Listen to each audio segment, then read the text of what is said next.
Hello， 亲爱的小伙伴们，大家好，猫姐美股交易啊，今天我们在纽约证券交易所交易大厅啊，我们今天非常有幸啊，请到了我的一个老朋友，他是这个 KWEB 也就是中国概念股交易基金 ETF 非常重要的一个 ETF 的首席投资官 Brendan Ahern。那么我跟他其实已经相识有10几年了哈，今天很高兴跟大家一起交流关于我们投资中国概念股应该注意哪些东西，以及哪些是比较好的公司。未来像现在关税战啊各方面比较这个风云变幻的这样的一个市场里面，我们应该注意什么？那么作为投资者有什么风险和有什么我们需要注意的地方？今天我们都会来一个探讨。Hello, Brendan. Hello. Thank you so much for joining us today. Yeah, my pleasure. Thank you for having me. Sure. I can't believe it has been like 11 years since we last met. Time goes by quickly. Yeah, right. I still remember at that time I'm the U.S. chief for a Chinese internet companies which is listed in the U.S. My job at that time is to convince institutional investors to that how our companies is great and it's a good idea to hold and buy in. You did such a good job. We were big buyers and investors in your previous employer. Oh yeah, thank you so much. Yeah. Thank you. And you, for the past decades, even though we not met in person, but I always see you in CNBC and as a chief investment officer of KWEB, which is a must go-to ETF for anyone who would like to seeking opportunities in this area. You actually have been sharing with us many of your perspectives and insights of the industry. So we're very happy to have you today.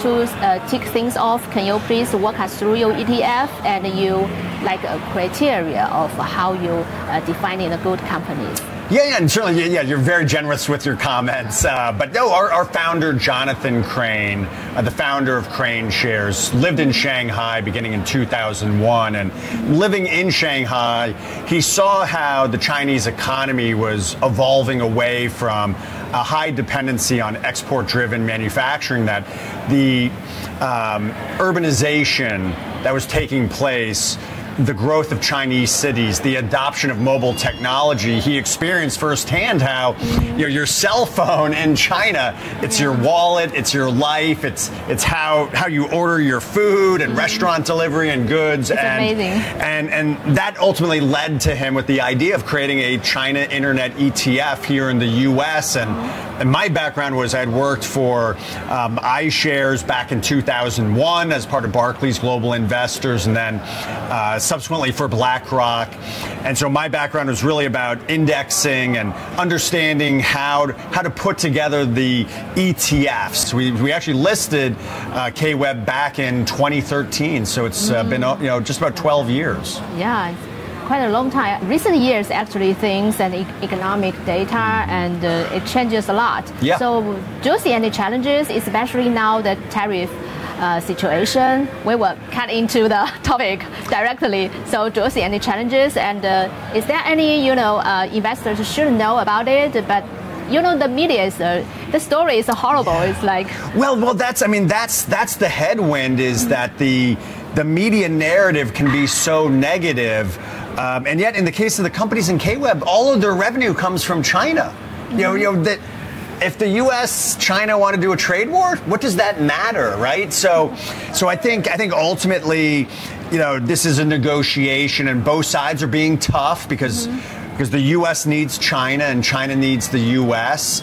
But I think we're on the start of a path of where the two sides can work together, and they do need one another. And I think ultimately that will lead to better relationship between the U.S. and China. That President Trump has spoken a lot about how he gets along with President Xi. And so I think the start of the negotiation will start slow, that there's areas that the two can agree upon, and that will lead to bigger and bigger discussions, and hopefully, I think actually a visit of President Trump and President Xi meeting one another.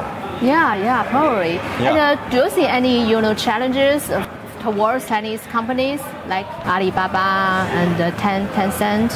Well, I think one of the interesting things is that you're seeing the companies within KWEB are actually buying their own stock. And what's interesting is that the founder of all of the companies in KWEB is either the chairperson or the CEO. You know, obviously Jack Ma's no longer as involved with Alibaba, but Joe Tsai and others, Richard Liu and Robin Lee and Pony Ma, right? These are all the people that created these companies, run them. And if they thought that their companies were doing so badly, they'd be hoarding cash, not buying back their stock. So we think it's a great signal that the companies are doing far better than maybe they've performed over the last few years. But also, you then have the Chinese government is stimulating the economy, that a lot of policy support to the real estate market, which obviously prices have come down, unfortunately, but you're seeing more and more emphasis on raising domestic consumption. And that's obviously one to offset the effects of the trade war, which will hurt manufacturers. At the same time, we're seeing the benefits of the trade-in subsidy that, the PBOC just stated that home appliances, the sales in the first quarter this year went up 36% year over year. Auto sales up over 8%. And we just more recently had the subsidy for electronics. So we think it's very critical that investors understand that the Chinese government, the second largest economy in the world, is stimulating their economy. And many investors are underweight Chinese equities today. And we just really think it's a great opportunity, especially with earnings season for Q1 really starting very, very soon. Got it. So speaking of China's economy, do you think the worst era has in the past? Well, I think from a recent trip to China, the topic was a lot more about the decline in real estate prices. That a lot of people in China have invested in real estate because Chinese cities just got bigger and bigger and bigger, and you're starting to see some of the policies starting in September of last year, starting to take effect in some of the tier 1 cities, the Beijing, Shanghai, Shenzhen, Guangzhou, a little bit in the tier 2 cities, but so I think you're starting to see a positive effect, and I think that shows that there's a lot more work to be done, but the government seems very attuned to this issue, and you're seeing more policies geared to trying to raise and stabilize real estate prices, which have really weighed on consumer confidence and therefore domestic consumption in China. Your bank savings just super high in China today. Comparing to the U.S. situation. Well, very much compared to even compared to China, it's obviously it's a very high savings rate always. But I think the Chinese government is trying to incentivize more spending, try to incentivize, stimulate the economy, and I think we're just starting to see the benefits of that. Got it. Actually, many of our members, club members, they are very interested in and they are active investors of the China-related stocks and companies. So what do you think is the best definition for those companies? When you're selecting companies, which kind of factors will you see for those companies? Yeah, for us, I mean, we're not stock pickers per se. We're trying to provide broad exposure, and that's not to say you shouldn't be a stock picker. Our argument would just be sometimes it can be very hard. Recently over the last several years, NetEase was the best performing company in KWEB, and who would have thought NetEase would do better than Tencent or Alibaba, or then Pinduoduo did very well. So again, I'm not saying that you don't pick a few names that you really like, but I also think there's a benefit to owning them all. But I think so we're very focused on making sure we're getting companies that have very specific exposure to e-commerce, mobile payments, online video, online gaming, certainly online video, online music. So we want to kind of capture them all, and I think that's where a lot of investors over time actually say, hey, you know what?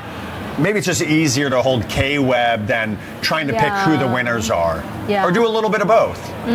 Yeah, I agree. And speaking of recent like tariff challenges, something like that, actually those companies, they are quite focused on the domestic consumption market. Yeah, so actually I think they are not the international trading companies.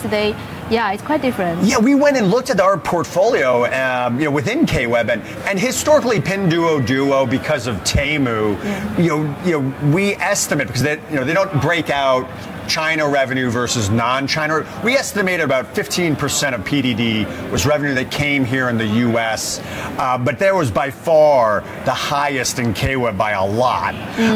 And so we think we have very little exposure, and these concerns about the trade war we think are a little bit unfounded. If anything, I think investors should be a lot more worried about U.S. stocks than China stocks, because 2/3 of the U.S. GDP is consumer spending. If you look at China, in 2024, U.S. imports of Chinese goods and services was $438 billion. But China's economy, the GDP, is 18.7 trillion. So that means only 2.4% of China's GDP is directly geared to exports going to the U.S. So who's more at risk in a trade war? The country where 2/3 of the GDP is geared to consumer spending, or the country that has 2.4% at risk? And I think that explains why China is going to be a tough negotiator. Though again, I think there is no winner in a trade war, and U.S. and Chinese business people get along so well. We all just want to make money with one another. Yeah. And so hopefully the governments can come together and learn a little bit from the business world, where we have good friends in China, and a lot of Chinese business people have good friends here in the U.S. So as an active trader myself, I actually seen in the past few years, the market sentimental in China is a little bit low because of the economic situation. For sure. It's not as great as before. It's still very tough, and still people are trying, government is trying. Yeah. Oh, it's amazing I think the Shanghai and Shenzhen barometer of consumer confidence of what do the Chinese people think about China. And Shanghai, Shenzhen, it's okay. And that's what's kind of interesting is that if you look at KWEB and kind of offshore Chinese stocks, which are mainly growth tech companies, they've actually performed better. And some of that is driven by the companies buying back stock. It's also a lot of money coming out of China via the Southbound Stock Connect program into these growth stocks listed in Hong Kong. So it's about 78 billion of Chinese investment money has bought Chinese, mainly growth stocks. Almost, I think it's almost 9% of Alibaba is now held by investors in China. It's like 11% for Tencent, 13% of Meituan. But I also think it's not just investors in China as well as the companies looking at these growth themes. So I think a lot of those investors, when they look at China, they really want to buy these growth stocks like we own in KWEB. And I think that's why you're seeing KWEB outperform the Shanghai and Shenzhen. It's a very different investor base. And speaking of the Hong Kong listed companies, so do you think there is any, pricing or sentimental disconnected between the US listed and the Hong Kong listed counterparts? It's a very good question, because some of the names are dual listed. So they're listed in Hong Kong and they're listed in the US. And I think the investors, what we've seen is that there's a behavior of buying the dip in Hong Kong versus in the names that are only here in the US. You get very concerned about the geopolitical narrative. And so I think that's where in a lot of cases, we actually hold 9988. We actually hold Alibaba in Hong Kong versus Baba, the U.S. listings. And so we think that arguably the Hong Kong names are actually less volatile than particularly the names that are only listed here, that don't have a secondary offering.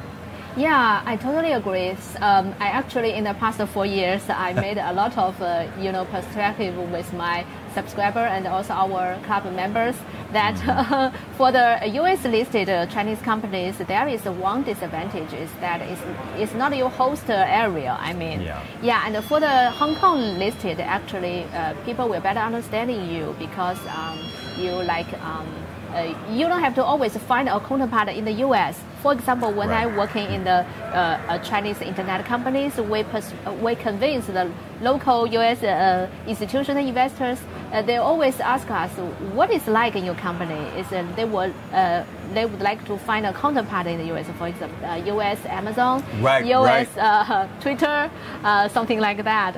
So it's true. I mean, obviously in China, people are using Trip.com, and I use Trip when I go to China, but yeah, it is true. I think that's part of the why foreign investors really like these growth stocks, because they think, Alibaba, JD, PDD looks like Amazon, or Tencent because of WeChat looks like Facebook, and so there is that.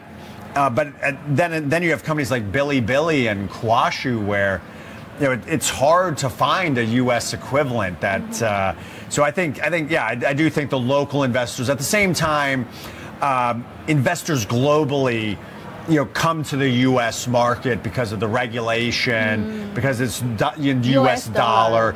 And so, there's kind of pros and cons to both. Yeah, I agree. So I think maybe it's a good idea, especially right now, U.S. economic challenges because of the tariff issue, maybe the inflation in future, and also the economic outlook. So maybe it's a good idea to just hedge, like a portfolio global while. Some in the U.S., some also in some Chinese-related companies, also the other countries and the region. That would be a wise idea. I think that's happening. I really do believe that, from the global financial crisis, U.S. stocks outperformed every market globally by a very, very large amount. The U.S. dollar has been very, very strong. So just U.S. stocks just go up because of the dollar. And there's arguments that, we're not arguing that American exceptionalism or, it's not like these markets are just going to collapse. It's more of, if you're a foreign investor and the dollar starts declining, that's a problem, because now you're losing just on the currency. And then I think some of this outperformance of U.S. stocks has led to very high valuations. So my experience, and I was just recently in Europe. I'm headed back to Asia soon. That my experience has been a lot of investors globally, they're not eliminating U.S. stocks. They're just maybe taking some profits.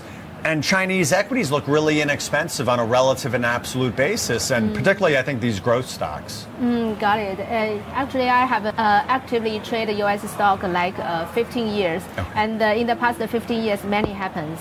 It's always have challenges, but always it can just go through. So I think it's very good to have this market, have so strong and so resilient.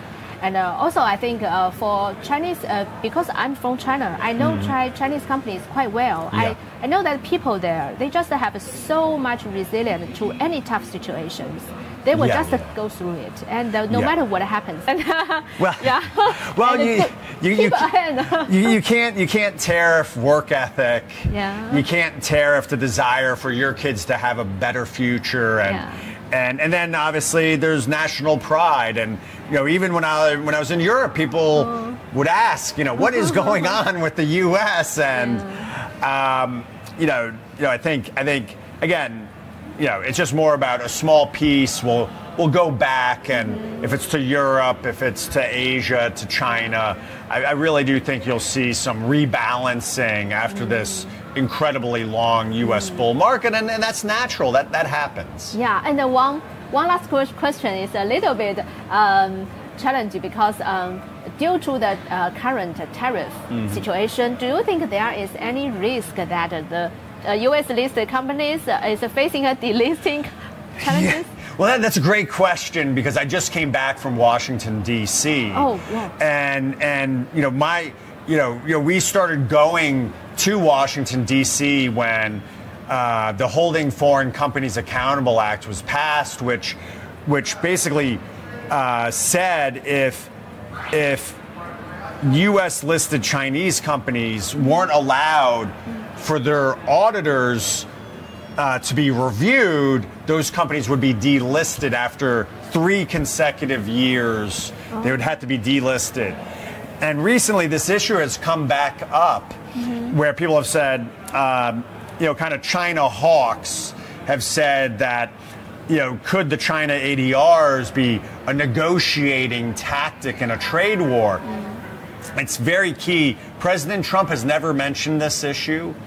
The only time Treasury Secretary Bessent spoke about it was when a reporter asked him. And what I discovered in visiting Washington, D.C. is that within the Holding Foreign Companies Accountable Act, it says that annually the SEC has to state whether or not they still have the ability to review the auditors.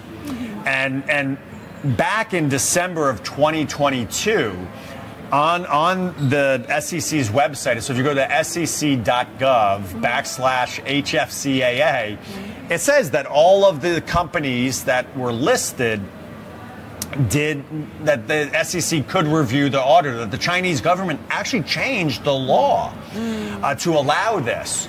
Now, what the key here is, since 2022, the SEC has not stated that they have that ability still. Oh, okay.